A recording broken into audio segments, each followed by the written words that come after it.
Good evening, everyone. My name is Alayni Guidry, and I would like to welcome you to Know Your Norm, presented by the SAB. Tonight we're going to hear Yonna's story, and we're going to hear how it affected her close friends and family. We're going to start by introductions, starting with Michael. Just introduce yourself and tell us your role here at Northwestern and basically your relationship with Yonna. My name is Michael Stevenson. I'm a student leader here at Northwestern State, and I am Yonna's student worker or personal assistant. I'm Natalie Laurence. I'm the director of Fraternity and Sorority Life and a colleague and friend of Yonna's. I am Angela Spann, and I'm the secretary at NSU Elementary Lab School. And prior to that, I worked with Yonna in student activities, and I consider her one of my very closest friends. My name is Alan Pasch. I'm the director of University Facility Use in the Freedmen Student Union, and I am Yonna's husband.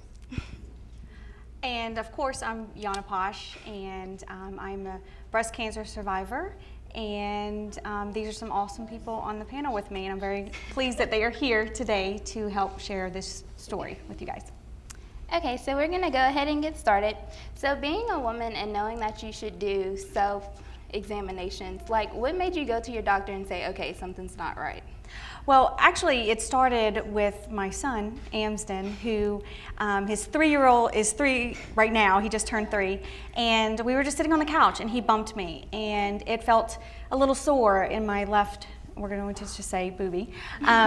It was a little sore, and it wasn't normal because I knew what my breast felt like.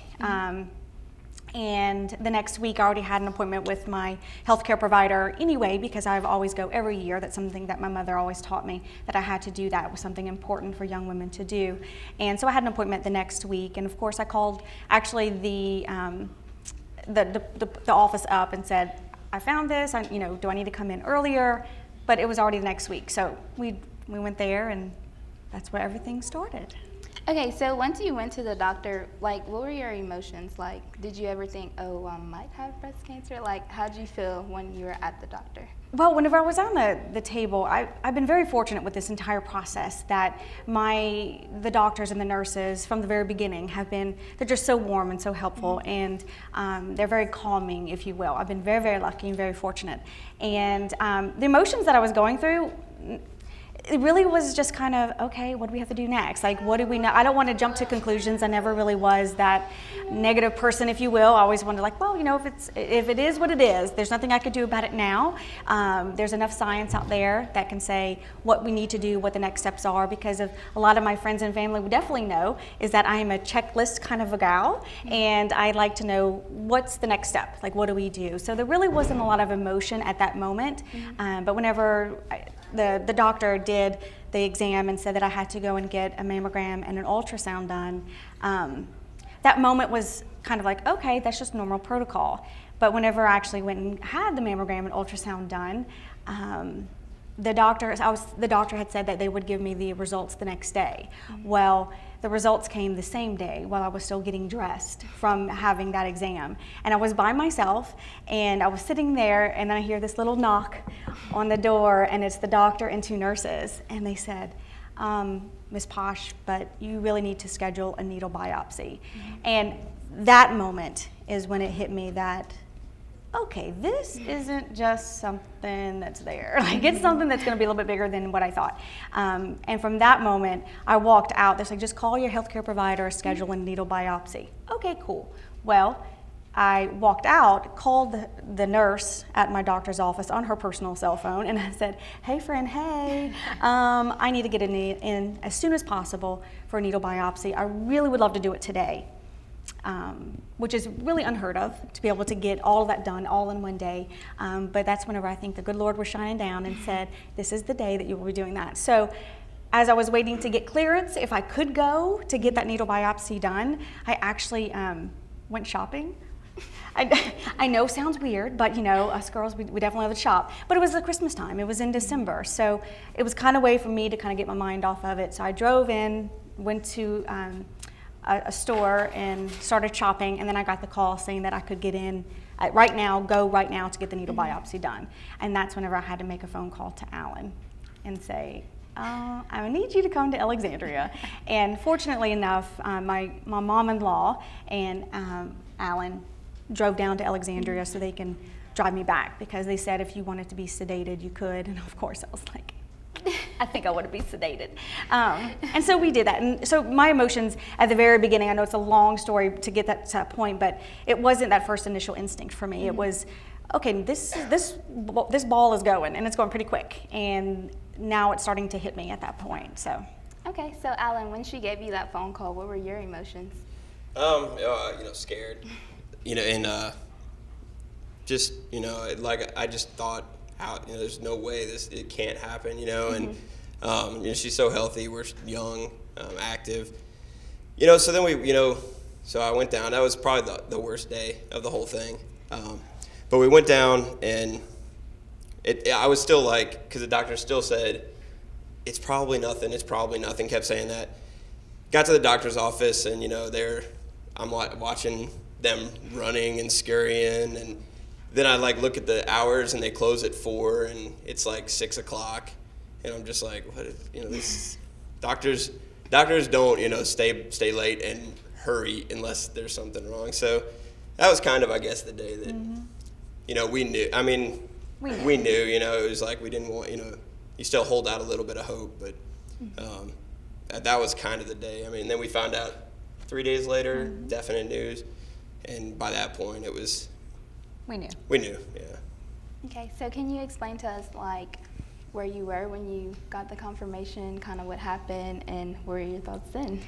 Well, I was at my house. It was December, like I had mentioned, and I was by myself, and this is how cool my doctor is. I mean, he was on vacation, and he gave me a call on his cell phone. So, of course, I plugged that quickly into my cell phone just in case I need it in the future. And and he called me, and he says, Yonna, he goes, how are you? I was like, well, could be better, but what you got? And he says, well, I have bad news.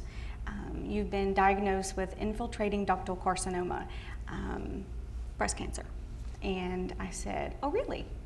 Okay, so what do we do? And I still have the envelope, because you just have in the kitchen, and I just had all these notes written down. Everything that he was telling me, I was just writing it down. I didn't have time to process what he was trying to tell me. I just wrote everything down. I'm like, infiltrating what? What are you talking about? And so I'm writing everything down, and I said, well, what do we do next? What's the next step? And so we were proceeding through what those next steps were, and I got off the phone, and I immediately started to cry. Because it's hard. It was scary. But then that lasted 2 minutes. And I'm not gonna lie, it lasted 2 minutes, because then it was like, okay, I have to call Alan, I have to, I have to go do this.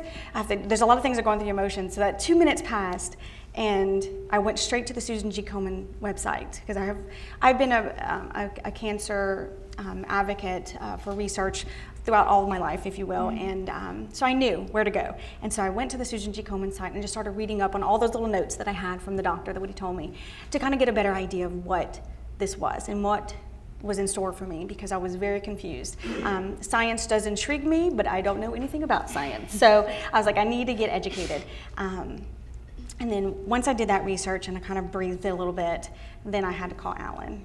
And that was probably the second worst day, because it's hard to tell people that you love that you're sick. And it's hard to tell people that you love that you never know what's going to happen. We have no clue. We've never had anything like this happen to our family, on my perspective, because I have no prior history of breast cancer in my family, male or female. So it was kind of just the fear of the unknown at that point, but we made through. Do you want to share your emotions when she called you? Yeah, I mean, I was actually passing out toys for a toy drive we do every Christmas with the JCs, the group that I'm in. So, I got the call, and like I said, I mean, I wasn't expecting good news. Sometimes people call me a pessimist. I call myself a realist. But I kind of realized, and I kind of knew it. And of course, when she first said it, it was kind of one of those moments where you just like, everything's kind of spinning and coming down, and and we were just like, well, what's the next step? Because that's kind of both of us. We just kind of attack everything, and about what happened. And not to mention, it was December, and we were on vacation and that kind of thing from school, and I knew we needed to get things done and get things accomplished, because the first week of January we had a ski trip planned, and I was like, I am going on the ski trip, so we got to move this things going. We got to get things going. So. And it was graduation. Graduation yeah. was going on, so it was just a lot. Busy, crazy time. So. Okay, so if you can hand the mic to Michael. So my question for you is, how did you find out from Yonna? It was one of those times where, like, I feel like to compare it to something, I should go on Facebook and add it as a life event, because it was one of those times where it just sticks with you forever. I remember exactly where I was, what I was doing, and I accounted for, like, the catalyst of our friendship, because that's where it grew from there. Because I actually took a second and realized, like, she took the time out to tell me about this life-changing event. Mm-hmm. And at that point, I just realized that I'm more than a student to her. I'm a friend. And that's the thing about Yonna. You're not just a student. You're so much more, and she's so much more than just a mentor. She's a friend. So it's one of those times where I'll never forget it. Okay, we'll go to Natalie next. My question to you is that not just the simple fact that you work with Yonna, but that you're a really close friend with her. Like, how did you feel knowing that one of your really good friends is now diagnosed with breast cancer? I think I think I kind of echo Michael's sentiments in terms of a life-changing event for anyone.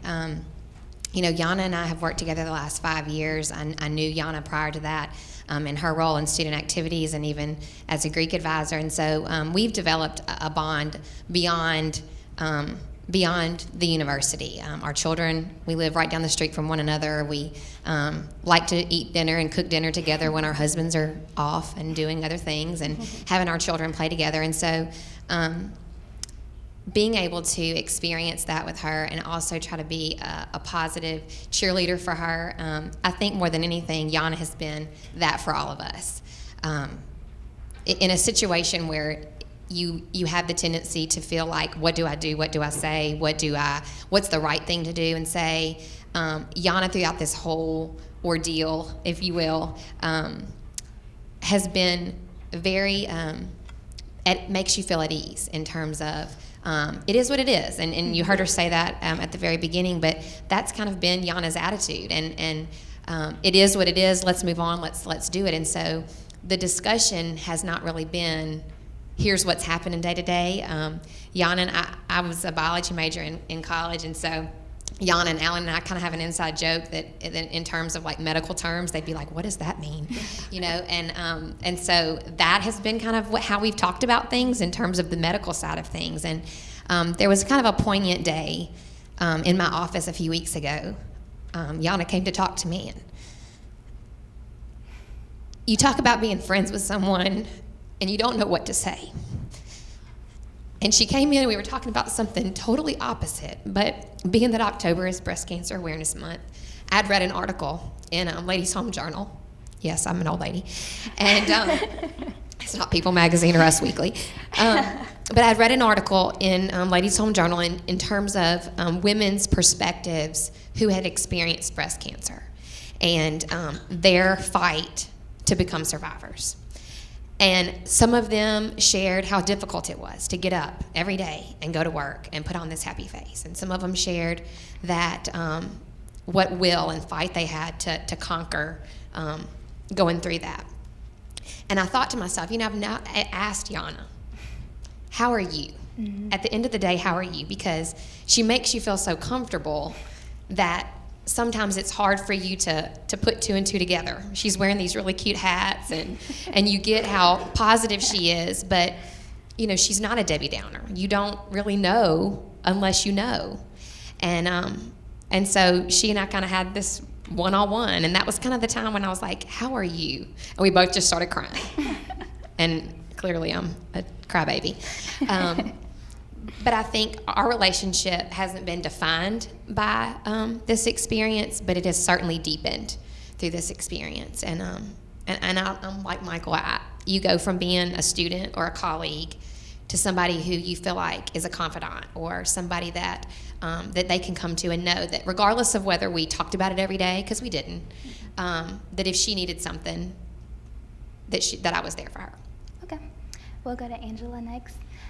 Being Yonna's best friend, how did you help her and her family at this time?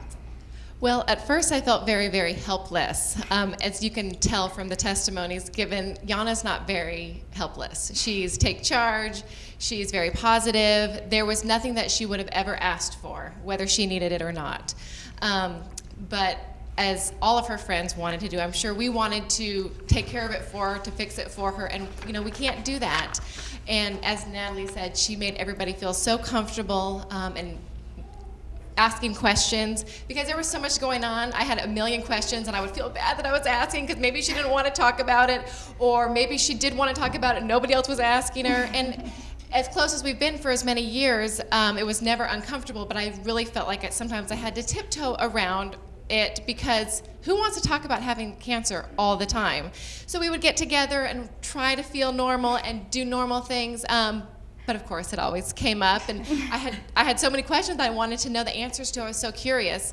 I am only 9 months older than Yonna, which we joke about all the time. I am still older than her, but it's a very eye-opening experience when somebody who you are best friends with and is younger than you are is diagnosed with breast cancer. And we're still young. I mean, I'm only 35, and the age of diagnosis is younger and younger, and so it's scary. It makes you realize how fragile life is, and that it can happen to anybody.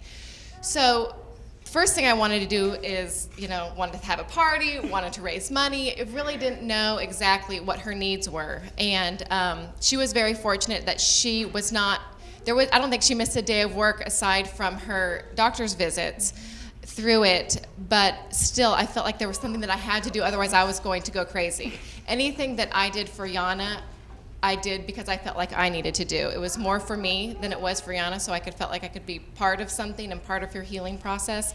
A couple of things that we did is we started a blog called I Heart Yonna, and it was just a place for people to check in to find out how she was doing.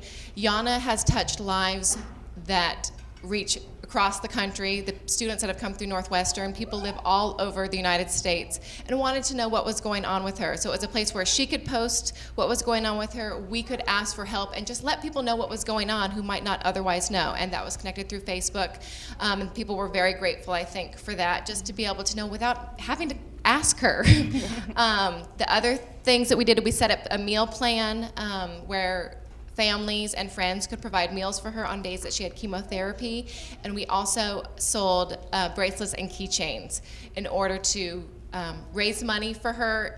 When somebody first asked me, why are you doing a fundraiser? She has insurance, she's not having, some major surgery aside from the typical thing that happens. And my response was, well, there's a lot that goes into having cancer, even if you do have health insurance, even if you do have support of your friends and your family. There are co-pays. She had to drive to Alexandria multiple times. There's gas and there's food on the road, and it's just expensive. Mm-hmm. And so there were so many people that wanted to help offset any costs and just to make her feel comfortable and loved. And sometimes the easiest way to do that is to buy something or to make a meal. So that's what we did. Okay. So Yonna, my next question is, how did you feel after your first chemo treatment? Oh gosh. Okay. I feel like we were talking about this today, that I have chemo brain. I'm like, did I have chemotherapy? I clearly did. But I was fine after the chemotherapy. It was tiring because you have to go into pretty early to the cancer center at 8:30 in the morning, at least by 8:30.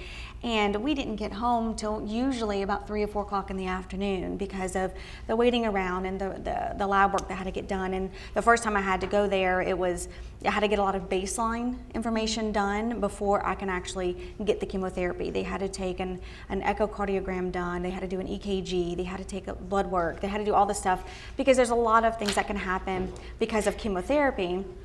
There's a lot of things that can happen because of it. So they want to make sure that they want to monitor. So really I was tired, mm-hmm. But I think that was just normal for being in a hospital all day. And I didn't know what to expect, but that's where I ended up being. I was just tired, really. Okay. Yeah. Alan, how did you feel after going to the first chemo? Well, I don't remember. It's crazy. That's what I think I may have told you. I mean, we started it the first time we went, and it was freezing cold. And when we finished it, it was unbelievably hot. And that's how long it was. But it felt like it was only a couple of weeks. But the first, I'm one of the most impatient people you'll ever meet.